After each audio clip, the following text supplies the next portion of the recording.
જનાદેશનો દિવસ છે કારણ કે 2024ની આજરોજ સેમીફાઇનલ યોજાવા જઈ રહી છે કારણ કે 5 એવા રાજ્યો અને એમાં સૌથી મોટું રાજ્ય ઉત્તર પ્રદેશ કે જ્યાં 403 બેઠકો માટે 7 તબક્કામાં મતદાન યોજાયું હતું। ઉત્તર પ્રદેશનો ઇતિહાસ એ કહે છે કે આખરે જે 5 વર્ષ પહેલા જે પાર્ટીએ બહુમત પાર્ટી બનાવી હોય અને રાજ કર્યું હોય તે પાર્ટી ફરી વખત રિપીટ થતી નથી। એ જ રીતે 2007માં જે રીતે બહુજન સમાજવાદી પાર્ટી, 2012માં સમાજવાદી પાર્ટી, 2017માં ભારતીય જનતા પાર્ટી, પરંતુ એક્ઝિટ પોલ કહી રહ્યા છે કે આ વખતે કદાચ ઇતિહાસનું પુનરાવર્તન થવા જઈ રહ્યું છે, એટલે કે 2022માં પણ ભાજપ સૌથી મોટી પાર્ટી ઉભરીને સામે આવી શકે છે। તો આ તરફ સમાજવાદી પાર્ટી પણ જીતનો દાવો કરી રહી છે। તો સાથે મણિપુરની 60 વિધાનસભા બેઠકનું પણ આજે પરિણામ આવવા જઈ રહ્યું છે। પંજાબ અને સાથે સાથે ગોવા અને उत्तराखंड पर સૌની નજર। घंटे के अंदर स्थितियां आपके सामने स्पष्ट हो जाएंगी। लोग कांग्रेस को स्पष्ट बहुमत देने जा रहे हैं, बहुत अच्छा बहुमत देने जा रहे हैं। सर, लेकिन क्या माना जाए कि आप लगातार जो है आप लगातार कह रहे हैं कि स्पष्ट बहुमत कांग्रेस को मिल रहा है, लेकिन बीजेपी कह रही है कि हम लोग निश्चिंत हैं। तमाम एग्जिट पोल जो हैं उन्होंने भी अमूमन उन्हीं के पक्ष में जो है कहीं ना कहीं पिक्चर दिखाई है। तो आपको क्या कॉन्फिडेंस कैसे? मैं एक एग्जिट पोल जिसको बहुत कोट कर रहे हैं उसने खुद ही उनकी संख्या के बीच में 10-9 का अंतर बताया है, यहाँ से यहाँ तक मिल सकती हैं। तो इसका मतलब है जो एग्जिट पोल है वो खुद ही श्योर नहीं है। 70 की विधानसभा में आप 9 सीटों का अंतर बता रहे हो कि यहाँ से यहाँ तक कुछ भी मिल सकता है इस पार्टी को। तो इसलिए उस एग्जिट पोल की विश्वसनीयता अपने आप ही में, बाकी और सब ने जो है कांटे की टक्कर बताई। कुछ ने कांग्रेस को 40 से ऊपर सीटें दी हैं और मेरा अपना मानना है कि कांग्रेस बहुत अच्छी संख्या में ला रही है। एक बार मैंने 48 की बात कही थी, कभी जो है उसी के आसपास संख्या आएगी। सर, दोपहर होते होते जो है पिक्चर पूरी तरीके से हालांकि जो है साफ होगी। इससे पहले आपके तमाम जो नेता हैं, चाहे आपके प्रभारी हों, चाहे मोहन प्रकाश तो सीनोब जन वो भी हों, वो करें कि तैयारी उनको रखनी है पूरी तरीके से। दोनों पांव पर खड़े हुए हैं, हर जिले में ऑब्जर्वर आप लोगों ने भेजा है। क्या वजह है? क्या इस बात की आशंका है कि कहीं दूसरी तरफ से कुछ ऐसी बात हो सकती है? अगले 2-2.5 घंटों में स्थिति बिल्कुल स्पष्ट हो जाएगी। कहीं कुछ वो नहीं, बल्कि सीएलपी की मीटिंग बुलाने की हमको तैयारी करनी पड़ेगी और कांग्रेस अध्यक्ष की अनुमति लेने की तैयारी करनी पड़ेगी। हमको कोई ये चिंता करने की आवश्यकता ही नहीं है। जनता खुद इसका निदान निकाल लेगी। जनता को मालूम है कि भाजपा किस तरीके की पार्टी है। वो भाजपा को हराना चाहते थे, इसलिए उन्होंने हमको इतना बहुमत दिया होगा। मुझे विश्वास है कि हम बहुत आराम से सरकार बना सके और मुझे जनता के मनोभाव पर पूरा यकीन है। कांग्रेस सरकार बना रही है और ये चंद घंटों में बिल्कुल स्पष्ट हो जाएगा।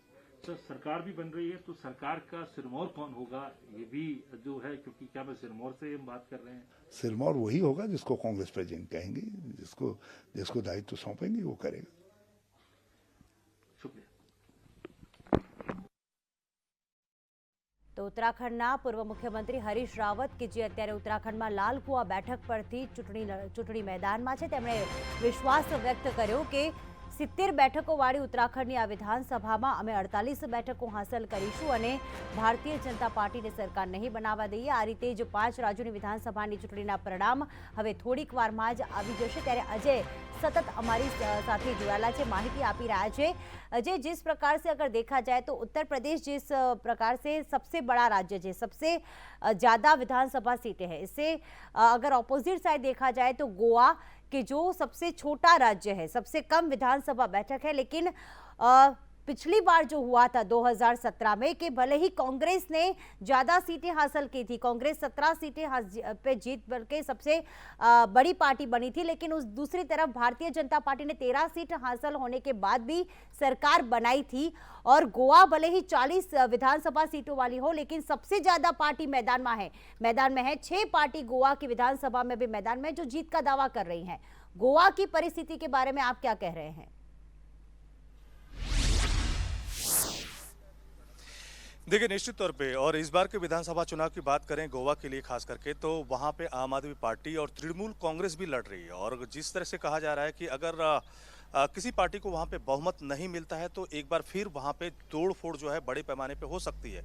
और इसको लेकर के कहीं न कहीं कांग्रेस पार्टी भी वहां पे सजग दिखाई दे रही है। जो पर्यवेक्षक बनाए गए हैं कि वो प्रॉपर वे में जो परिणाम आएंगे उसके बाद कोई ऐसी स्थिति न उत्पन्न हो कि जो नेताओं की जो खरीद फरोख्त हो, उनकी एक तरह से किडनैपिंग हो, पॉलिटिकल किडनैपिंग, ऐसा कुछ ना हो। उसके लिए कांग्रेस पार्टी ने पहले से तैयारियां शुरू कर दी है। जबकि भारतीय जनता पार्टी को लगता है कि गोवा में जिस तरह का शासनकाल चला है उसकी वजह से उनको बहुमत जरूर मिलेगा, क्योंकि कुछ एग्जिट पोल की तरफ से भी दिखाए गए हैं कि गोवा में भारतीय जनता पार्टी की सरकार बन रही है, जबकि कुछ एग्जिट पोल की तरफ से वहां पर कांटे की टक्कर बताई जा रही है।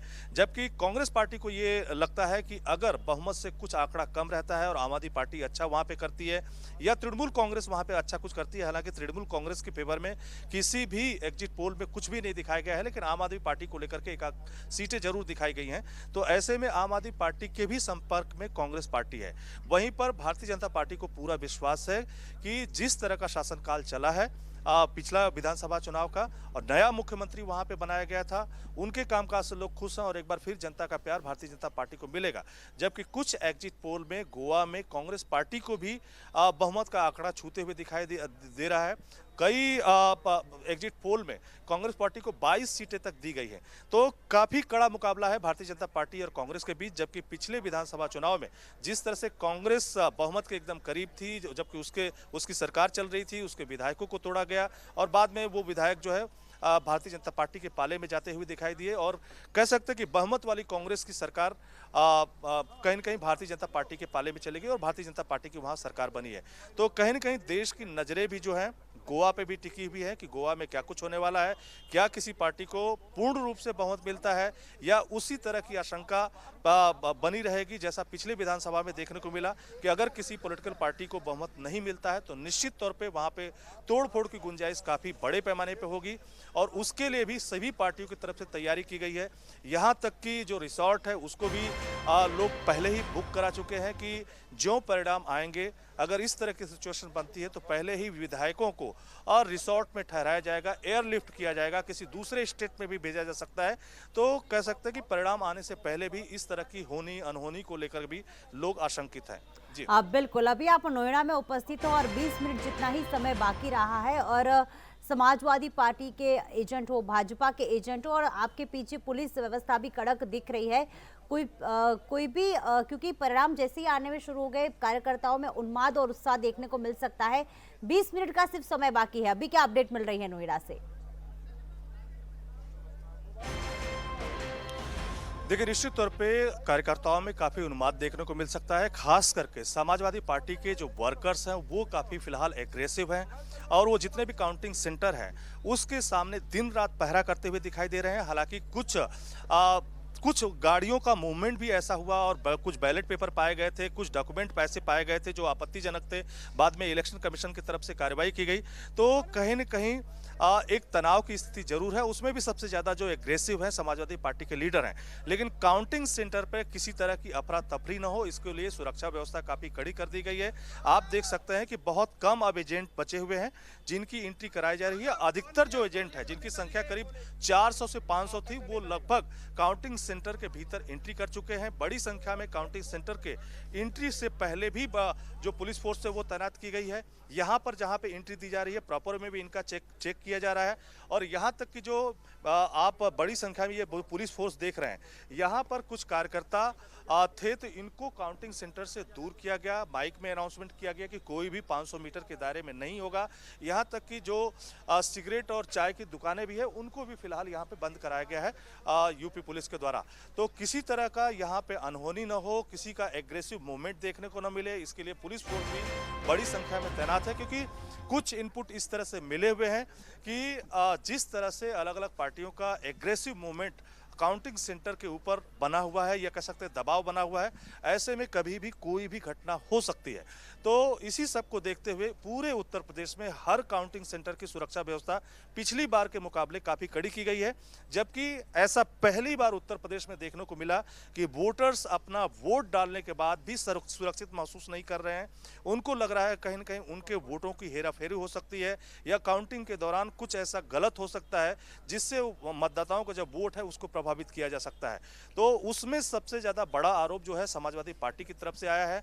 हालांकि कई सारे जिलों में न सिर्फ बैलेट पेपर जो है वो कूड़ेदान की जो गाड़ियां हैं उसमें पाए गए, कूड़ेदान में बैलेट पेपर फेंके हुए पाए गए, यहाँ तक कि कुछ जो स्लिप है जो काउंटिंग के दौरान यूज की जाती है वो कई लोगों की गाड़ियों में पाई गई और इलीगल में एक तरह से मूवमेंट पाया गया। हालांकि बाद में इलेक्शन कमीशन की तरफ से कार्रवाई भी की गई, कई जगह पे डीएम को सस्पेंड किया गया, कई जगह पे एडीएम को सस्पेंड किया गया, कई जगह पे लेखपाल जो आरओ होता है उसको सस्पेंड किया गया।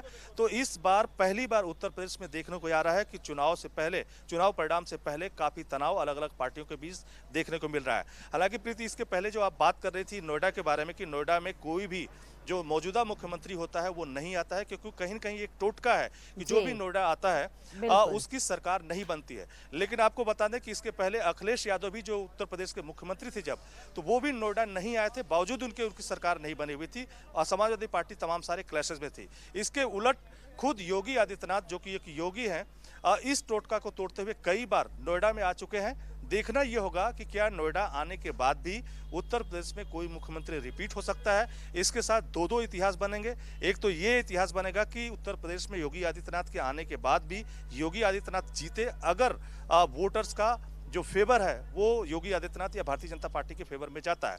वहीं दूसरा एक रिकॉर्ड ये भी बनेगा कि कोई भी चीफ मिनिस्टर 35 सालों में दोबारा मुख्यमंत्री नहीं बना है, दोबारा उसकी सरकार नहीं बनी है। तो देखना यह होगा कि क्या योगी आदित्यनाथ, जैसा कि एग्जिट पोल दिखा रहा है कि भारतीय जनता पार्टी के फेवर में है वोटर्स का रुझान, तो क्या योगी आदित्यनाथ एक बार फिर मुख्यमंत्री बनते हैं, तो ये भी अपने आप में एक इतिहास होगा। वहीं पर हालांकि समाजवादी पार्टी की तरफ से ये कहा जा रहा है कि जिस तरह के मुद्दे इस बार थे, किसान आंदोलन था, महंगाई है, बेरोजगारी है, आवारा पशुओं का मुद्दा है, ऐसे ढेर सारे मुद्दे थे जिसकी वजह से जनता परेशान थी, इसलिए उनके फेवर में वोट जाएगा। तो सबके अपने अपने दावे हैं। बस थोड़ी ही देर में ही काउंटिंग शुरू होगी। आधे घंटे तक बैलेट पेपर काउंट किए जाएंगे। बिल्कुल आधे घंटे लास्ट में फिर बैलेट पेपर बिल्कुल अर्धो कलाक बैलेट पेपरनी गणतरी થશે, ત્યારબાદ ઈવીએમ ખોલવામાં આવશે કે જ્યાં उत्तर प्रदेश की बात करें तो 403 सीटों पर 4500 थी વધુ उम्मीदवार है। आखिर कोનું भविष्य नक्की थाय छे, कोण बने छे उत्तर प्रदेश में, कोण राज करशे અને अन्य 4 राज्यों में आखिर शुं परिणाम आवशे तेना पर सौनी नजर छे।